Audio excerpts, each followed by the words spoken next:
दिवाली का राक्षस। दिवाली का त्योहार हम सभी बहुत धूमधाम से मनाते हैं।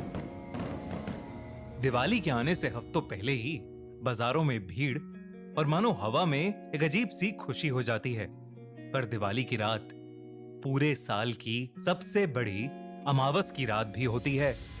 ऐसा माना जाता है कि दिवाली की रात भूत और प्रेतों की शक्तियां बहुत बढ़ जाती हैं। हमारी आज की कहानी ऐसी ही एक अंधेरी काली दिवाली की रात के बारे में है। जतिन, ऋषि और ईशान बचपन से ही गहरे दोस्त थे। साथ में पले बड़े वो तीनों दोस्त एक दूसरे के जिगरी थे और हमेशा साथ ही घूमते थे। पर जब ऋषि और उसकी फैमिली ने इंडिया से बाहर सेटल होने का डिसाइड किया, तो ये उन तीनों के लिए मानो आखिरी दिवाली थी जो वो साथ में मनाने वाले थे। दिवाली के जस्ट बाद ऋषि अपनी फैमिली के साथ वो शहर हमेशा हमेशा के लिए छोड़कर जाने वाला था। तीनों ही चाहते थे कि ये दिवाली उनके लिए यादगार रहे। दिवाली की पूजा के बाद जतिन, ऋषि और ईशान एक ही स्कूटी पर ट्रिपलिंग करते हुए घूमने निकल गए। उनको क्या पता था कि उनकी ये राइड उन्हें एक ऐसी जगह पहुंचा देगी जहां किसी भी इंसान को नहीं जाना चाहिए था। कुछ दूर जाकर एक खाली सी जगह पर ऋषि ने स्कूटी रोकी और स्कूटी की डिग्गी में से बहुत सारे पटाखे निकाले। उसी रोड पर थोड़ी ही दूरी पर एक पुराना सा मंदिर भी था, लेकिन उस मंदिर में सब कुछ खंडर हो चुका था। लेकिन उस मंदिर के अंदर एक कमरा था जो अभी भी बिल्कुल सही सलामत दिख रहा था। उस कमरे का दरवाजा बिल्कुल पुराने जमाने का था और उस पर एक बड़ा सा ताला था जिस पर लाल रंग के धागे बंधे हुए थे। ऋषि ने एक एक करके पटाखे जलाना शुरू कर दिया और तभी ईशान ने एक रॉकेट लिया और दो पत्थरों के बीच में खड़ा करके उसे जला दिया। रॉकेट में आग लगते ही वो रॉकेट प्रेशर से नीचे गिर गया और सीधा उस खंडर हुए मंदिर के अंदर जाकर फट गया। एक बहुत ही जोर के धमाके की आवाज आई, पर क्योंकि वो मंदिर पहले से ही खंडर था, तो उन लड़कों ने उस धमाके की ज्यादा परवाह नहीं की और अपनी मस्ती में दूसरे पटाखे जलाने लगे। पर तभी कुछ ही पलों बाद वहां तेज हवा चलने लगी, इतनी तेज कि जिन कैंडल से वो पटाखे जला रहे थे वो भी बुझ गईं। वो हवा देखते ही देखते इतनी तेज हो गई कि जैसे कोई तूफान उन लड़कों की तरफ आ रहा हो। उनके लिए वहां खड़े रहना भी मुश्किल हो गया था। तभी अचानक से वो हवा रुक गई और वहां बिल्कुल सन्नाटा हो गया। ऋषि और जतिन ने एक दूसरे को देखा पर उन्हें ईशान कहीं नहीं दिख रहा था। उन्होंने उसे आवाज लगाई पर उन्हें वो कहीं मिल ही नहीं रहा था। तभी उन्हें ईशान के दर्द से कराहने की आवाज आई। वो आवाज उसी खंडर हुए मंदिर के अंदर से आ रही थी। ऋषि और जतिन दौड़कर वहां पहुंचे तो उस खंडर के पत्थरों के ऊपर ईशान लेटा हुआ था और उसके पेट पर बड़े बड़े नाखूनों के निशान थे। उसके पेट से बहुत खून बह रहा था। जतिन की नजर मंदिर के अंदर गई तो जो दरवाजा पहले बंद पड़ा था अब पूरी तरह से टूटा हुआ था।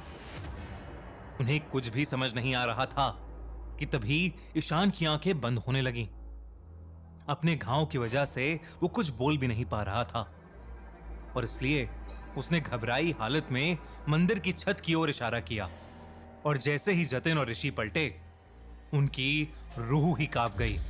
मंदिर की छत पर एक दानव जैसा दिखने वाला भयानक जीव चिपका हुआ था।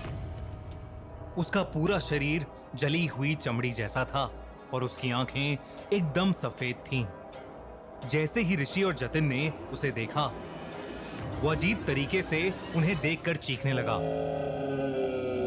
वो तीनों बहुत ही बुरी तरह डरे हुए थे। ऋषि और जतिन ने ईशान को उठाया और उस मंदिर से बाहर भागे।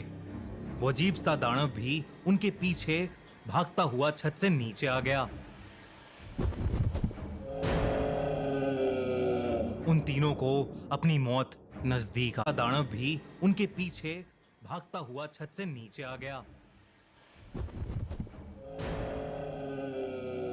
उन तीनों को अपनी मौत नजदीक आते दिख रही थी। ईशान को उठाकर भागना बहुत मुश्किल हो गया था और बहुत ज्यादा खून बहने की वजह से ईशान अपने होश भी खोने लगा था। जैसे तैसे करके वो तीनों उसी रोड पर भागते गए। कुछ देर तक भागने के बाद उन्होंने देखा कि वो जीव अब उनके पीछे नहीं था। वो तीनों और तेज भागे और तभी उनको रोड के ऊपर एक खंडर दिखा। जतिन की नजर सामने रोड पर गई तो उनकी स्कूटी वहीं खड़ी थी।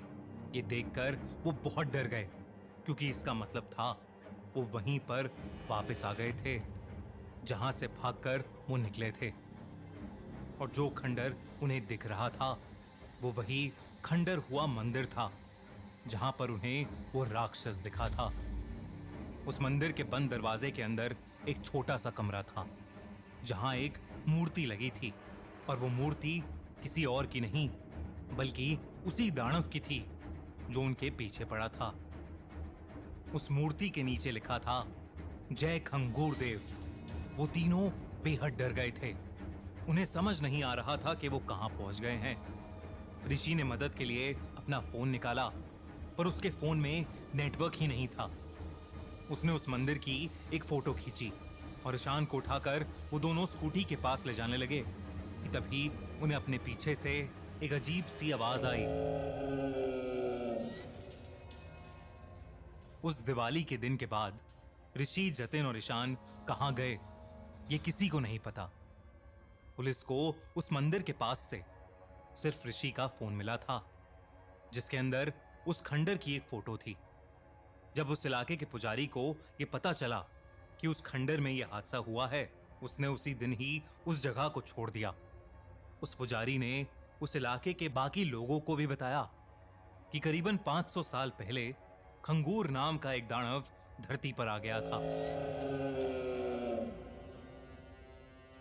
वो इंसानों को खाकर अपनी शक्ति बढ़ाता था।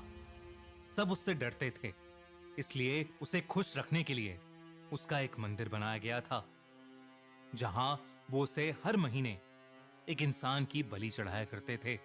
कहा जाता है कि कई ऋषियों ने मिलकर खंगूर को उसी मंदिर में एक कमरे में कैद कर लिया था, पर अब दिवाली के उस पटाखे की वजह से वो दरवाजा खुल चुका था और खंगूर अब आजाद हो गया था।